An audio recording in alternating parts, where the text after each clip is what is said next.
Cape Town drivers, good news. The city of Cape Town is bringing back the Traffic Fine Roadshow this week. And if you've got outstanding fines or warrants, listen up.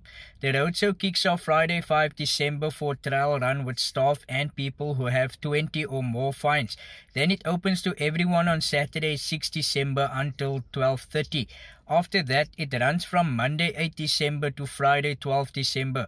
Here's what you can do at the roadshow. You can pay outstanding fines. You can ask about fines linked to your vehicle. You can clear admin marks on notice. You can check warrants or summonses, even apply for reduced fines.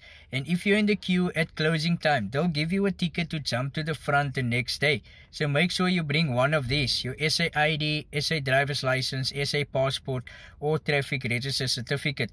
So these roadshows are super popular because people walk away with discounts, and with festive season roadblocks coming, this is your chance to clear your name before you get a nasty surprise at checkpoint. So Cape Town recorded over 815,000 traffic offences just between July and September this year.